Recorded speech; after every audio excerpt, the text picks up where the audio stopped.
খুলনায় শনিবার ১ নভেম্বর থেকে নতুন আধুনিক কারাগারের কার্যক্রম শুরু হয়েছে। আজ সকাল 11:30টায় পুরাতন কারাগার থেকে ১০০ সাজাপ্রাপ্ত বন্দী কড়া নিরাপত্তার মধ্যে নতুন কারাগারে স্থানান্তর করা হয়। কারা কর্তৃপক্ষ তাদের ফুল দিয়ে স্বাগত জানান। উপস্থিত ছিলেন খুলনা বিভাগীয় কারা অধিদপ্তরের ডিআইজি প্রিজন মোহাম্মদ মনির আহমেদ, খুলনা জেলা কারাগারের জেল সুপার নাসির উদ্দিন প্রধান, ডেপুটি জেল সুপার আব্দুল্লাহ হেল আলামিন সহ ঊর্ধ্বতন কর্মকর্তারা। নতুন কারাগারটি আধুনিক সংশোধনাগার হিসেবে নির্মিত হয়েছে। এখানে আলাদা ভবন রয়েছে বিচারাধীন ও সাজাপ্রাপ্ত বন্দী নারী ও কিশোরদের জন্য। 50 শয্যার হাসপাতাল, day care centre, school, dining, library, saloon ও লন্ড্রি সুবিধা রয়েছে। নিরাপত্তার জন্য পৃথক সীমানা প্রাচীর ও 57টি স্থাপনা নির্মাণ করা হয়েছে। কারাগার কমপ্লেক্সটি খুলনা সিটি বাইপাস রোডে 30 একর জমির ওপর নির্মিত। বর্তমানে প্রাথমিকভাবে 100 বন্দী আনা হয়েছে।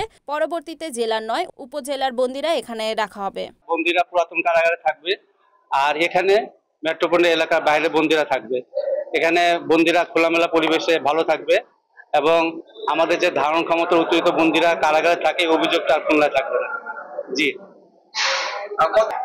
আমাদের এই যে নবনিয়োগপ্রাপ্ত কারারক্ষীরা রাজশাহীতে কারা একাডেমি প্রশিক্ষণ গ্রহণ করছে, এটা প্রশিক্ষণ শেষ হলে আমরা দ্রুত ইনশাআল্লাহ এখানে প্রদান করবো কারারক্ষী।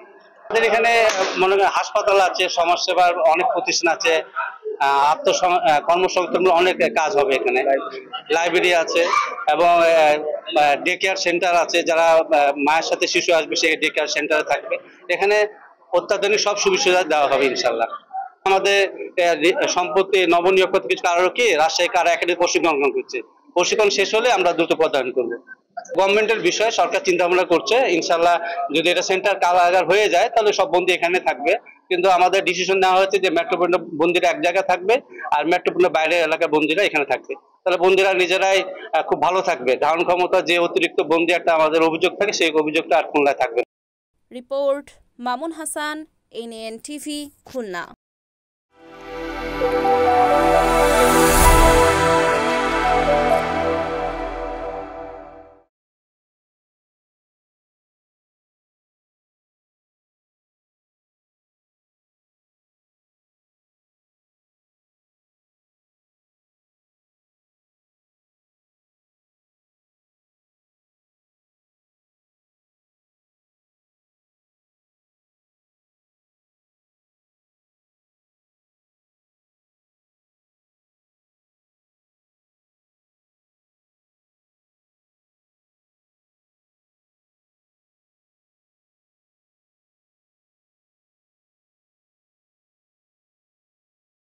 সাগররুনি সহ সকল সাংবাদিক হত্যার বিচার, নবম ওয়েস বোর্ড বাস্তবায়ন ও 10ম ওয়েস বোর্ড গঠন এবং চাকরিচ্যুত সাংবাদিকদের পূর্ণবহালের দাবিতে কুষ্টিয়ায় বিক্ষোভ সমাবেশ অনুষ্ঠিত হয়েছে।